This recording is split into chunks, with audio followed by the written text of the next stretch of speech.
السلام عليكم ورحمة الله وبركاته. الحمد لله على إحسانه وشكر له على توفيقه وامتنانه. أشهد أن لا إله إلا الله تعظيما لشأنه، وأشهد أن محمدا عبده ورسوله الداعي إلى رضوانه، والصلاة والسلام على آله وأصحابه وإخوانه. يا أيها الذين آمنوا اتقوا الله حق تقاته ولا تموتن إلا وأنتم مسلمون. Amma ba'd. Alhamdulillah, puji syukur hanya milik Allah Subhanahu wa taala.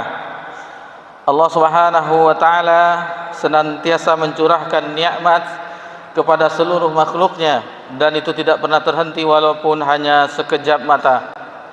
Salawat beriringkan salam kepada Nabi kita tercinta, Nabi Muhammad sallallahu alaihi wasallam. Bapak-bapak, ibu-ibu jamaah Masjid At-Taqwa yang semoga diberkahi dan dirahmati oleh Allah Subhanahu wa taala. Alhamdulillah, di siang yang berbahagia ini kita dikumpulkan di tempat yang mulia dalam rangka beribadah kepada Allah Subhanahu wa taala untuk sama-sama menunggu iqamah salat zuhur berjamaah. Dan insyaallah kita di pelajaran kita sebagaimana biasanya setiap 2 pekan sekali membahas Kitabul Jami', bagian akhir dari kitab Bulughul Maram yang disusun oleh Al-Hafiz Ibnu Hajar Al-Asqalani rahimahullah ta'ala. Dan ini di siang ini di tanggal 23 Al-Muharram 1448 Hijriah, 8 Juli 2026 Masehi. InsyaAllah ini adalah pembahasan kita ke 84, dan kita telah memasuki bab yang kelima tentang motivasi akhlak yang mulia. Di kesempatan ini kita membahas hadis yang ke-8 di dalam bab yang kelima. Yang hadis tersebut intisarinya adalah pembahasannya bahwasanya seorang mukmin, seorang mukminah, orang beriman laki-laki dan perempuan yang kuat lebih dicintai oleh Allah Subhanahu wa taala. Mari kita sama-sama mendengarkan hadis tersebut. Hadis berasal dari sahabat yang mulia Abu Hurairah radhiyallahu anhu. Rasulullah sallallahu alaihi wasallam bersabda, "Al-mu'minul qawiyyu khairu ahabbu ila Allah minal mu'minid dha'if." Kata Nabi sallallahu alaihi wasallam, mukmin yang kuat lebih baik dan lebih dicintai oleh Allah Subhanahu wa taala daripada mukmin yang lemah. Wa fi kullin khairun, dan pada keduanya tetap memiliki kebaikan. Jadi apabila seseorang itu sudah ada keimanan pada dirinya, maka itu sudah ada kebaikan padanya, meskipun ada yang membedakan antara kuat atau lemahnya keimanan. Lalu kata Nabi sallallahu alaihi wasallam, ihris ala ma yanfa'uk, bersemangatlah atas hal-hal yang bermanfaat bagimu. Ini motivasi ya, agar kita bersemangat perihal yang bermanfaat bagi kita, baik itu untuk urusan duniawi, terutama urusan ukhrawi, akhirat kita. Lalu kata Nabi, wasta'in billah, dan mintalah kepada Allah, wala ta'jiz, dan jangan lemah. Lalu di akhir hadis ini Nabi sallallahu alaihi wasallam menyebut, wa in asabaka syai'un fala taqul law, seandainya engkau tertimpa suatu musibah, janganlah engkau mengatakan law, seandainya anni fa'altu kana kada wa kada, seandainya aku melakukan demikian dan demikian. Walakin, akan tetapi, qul, katakanlah, qadarallahu wa ma syaa fa'al. Dikatakanlah, kata Nabi sallallahu alaihi wasallam, ini sudah jadi takdir Allah, setiap apa yang telah Dia kehendaki itu pasti terjadi.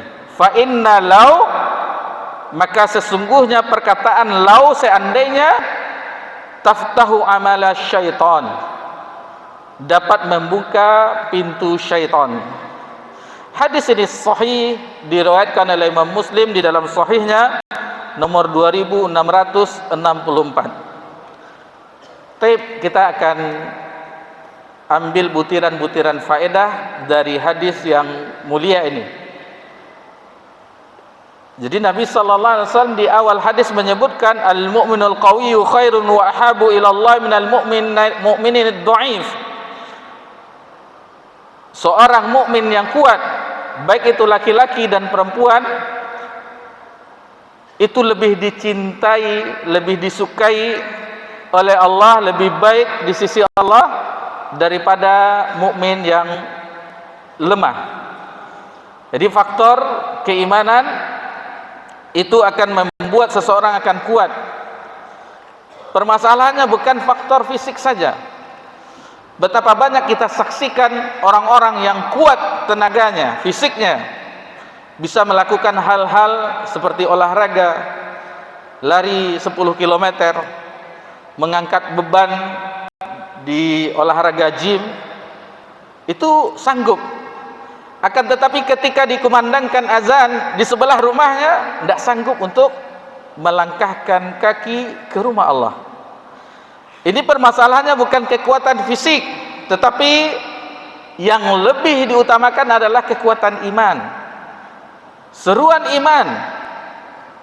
Dan orang yang bisa meluangkan waktunya ketika berkumandang azan, melangkahkan kaki ke rumah-rumah Allah, kabar gembira bagi kita semua. Itu ada faktor keimanan yang ada di dalam hati kita. Kalaulah tidak ada, tentu kita akan tetap dengan urusan kita, tetap dengan perdagangan kita, jual beli kita. Ini alhamdulillah keimanan yang memudahkan, meringankan langkah kaki kita menuju rumah Allah Subhanahu wa taala. Kemudian wa fi kullin khair, kata Nabi SAW, dan pada keduanya itu terdapat kebaikan. Di dalam hadis yang lain disebutkan bahwasanya ajaba limri mu'min, sungguh ajaib, aneh perkara orang mukmin tersebut. Orang beriman itu aneh perkaranya. Apabila dia ditimpa sesuatu kelapangan, maka dia bersyukur, itu baik baginya. Dan apabila dia ditimpa suatu musibah, ujian, dia bersabar, itu juga baik baginya. Dari apapun kondisinya, baik itu dia lapang, dia bersyukur, itu mendapatkan pahala bagi seorang beriman. Dan apabila diuji, dia bersabar, itu juga mendapatkan pahala baginya. Jadi orang yang beriman, apapun kondisinya, itu baik baginya di sisi Allah Subhanahu wa taala. Kemudian motivasi dari Nabi SAW, ihris ala ma yanfa'uk wasta'in billah wala ta'jiz. Maka bersemangatlah untuk apa yang bermanfaat bagimu. Kita bermanfaat terhadap usaha kita, kita bersungguh-sungguh. Modal yang kita memulai usaha, kita bersungguh-sungguh untuk mengelolanya. Jangan dibiarkan begitu saja. Harus bersungguh-sungguh kita, bersemangat kita. Wasta'in billah, dan jangan lupa meminta kepada Allah. Kita sudah berusaha, kita sudah bersungguh-sungguh, jangan lupa bahwasanya semuanya adalah kemudahan dari Allah. Minta kepada Allah, doa kepada Allah Subhanahu wa taala. Jangan lupakan. Wala ta'jiz, dan jangan lemah. Ini tidak boleh kita lemah, tidak boleh kita lemah di dalam kehidupan ini. Kemudian bagian akhir ini, inilah yang disebutkan bahwasanya kekuatan seorang mukmin itu, yaitu ketika diuji, dicoba dengan musibah. Wa in asabaka syai'un fala taqul law fa innal fa'altu kana kadza wa kadza. Seandainya dia tertimpa suatu musibah, maka jangan katakan seandainya aku melakukan yang demikian. Jangan. Kalau tidak model kau, akan tidak terjadi model kau dong. Kalau ndak pulang kampung wak kan, akan aman-aman jo kadai, ndak do di apa-apaan dek anggota dah, misalnya gitu. Jangan mengatakan seandainya, kalau seandainya begini ndak. Karena kata Nabi sallallahu alaihi wasallam, "Walakin qul qadarallahu wa masya'afal." Katakanlah semua itu telah ditakdirkan oleh Allah, pasti terjadi. Fa in law taftahu amal syaitan. Karena perkataan seandainya itu akan membuka pintu syaitan. Ini sungguh sangat luar biasa hadis ini, yaitu kita tentang bagian akhirnya, apabila sesuatu itu tidak sesuai dengan kita, maka katakanlah qadarallahu wa masya'afal. Bagaimana kita akan menghindari 50.000 tahun yang lalu sebelum diciptakannya langit dan bumi sudah Allah takdirkan di lauh mahfuznya. Semuanya telah Allah takdirkan. Dan yang lebih ucapan yang diajarkan oleh Nabi sallallahu alaihi wasallam, yaitu meskipun ditimpa musibah tetap bersyukur kepada Allah dengan ucapan alhamdulillah ala kulli hal. Segala puji bagi Allah atas setiap keadaan.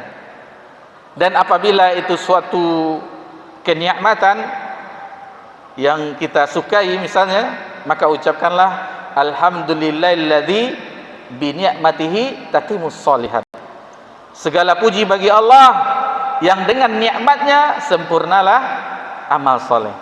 Nah, ini Nabi kita tercinta sallallahu alaihi wasallam mengajarkan kepada kita, apapun musibah, apapun kejadian yang tidak kita inginkan, maka itu dengan faktor keimanan. Itu makanya rukun iman ada 6. Yang keenam adalah qada dan qadar, beriman kepada takdir yang baik dan buruk. Semuanya telah ditentukan oleh Allah Subhanahu wa taala. Di bagian kajian akhir ini kita tutup dengan sebuah firman Allah Subhanahu wa taala, satu ayat di dalam surah Al-Baqarah, nanti bisa bapak-bapak ibu-ibu lihat. Allah Subhanahu wa taala berfirman dalam surah Al-Baqarah ayat 216, a'udzubillahi minasyaitonirrajim. Kutiba alaikumul qital, diwajibkan atasmu untuk berperang. Ini ayat yang turun untuk jihad, berperang melawan orang-orang kafir. Wa huwa kurhul lakum, dan itu dibenci, kamu membencinya, kamu tidak menyukai peperangan, karena peperangan mengakibatkan tumpahnya darah, hilangnya nyawa, dan habisnya harta benda. Tidak ada yang menyukainya. Tetapi perhatikanlah lanjutan dari ayat ini, apa kata Allah dalam firman-Nya, wa asa an takrahu syai'a wa huwa khairul lakum. Dan bisa saja sesuatu yang kamu benci itu, maka itu baik di sisi Allah. Wa asa an tuhibbu syai'a wa huwa syarrul lakum. Dan bisa saja jadi engkau mencintai sesuatu, menyukai sesuatu, dan itu buruk di sisi Allah. Wallahu ya'lamu wa antum la ta'lamun. Allah Maha mengetahui dan kamu tidaklah mengetahui. Jadi apa yang telah Allah takdirkan kepada kita, misalnya sekarang profesi kita, karena kita di masjid ini rata-rata pedagang, Allah takdirkan kita pedagang, maka alhamdulillah. Seandainya kita tidak jadi pedagang, mungkin kita menjadi pejabat atau yang lainnya, tidak tahu apa kondisi kita. Mungkin sudah pakai pakaian oranye juga kita. Nah, ini baik di sisi Allah, kita dijadikannya seorang pedagang yang Allah halalkan. Wa halallahu bai'a wa harrama riba. Allah menghalalkan jual beli dan mengharamkan riba. Ini alhamdulillah profesi kita pedagang, maka bersemangatlah kita, berusahalah kita sekuat tenaga kita, dan jangan kita lemah, dan jangan lupa meminta pertolongan Allah Subhanahu wa taala. Demikian yang bisa kita pelajari di kesempatan yang berbahagia ini. Mohon maaf jika ada kesalahan dalam penyampaian. Wa sallallahu alaihi wasallam wa baraka an'am ala nabiyyina Muhammad sallallahu alaihi wasallam wa ala alihi washabbihi ajmain walhamdulillahi rabbil alamin. Wassalamualaikum warahmatullahi wabarakatuh.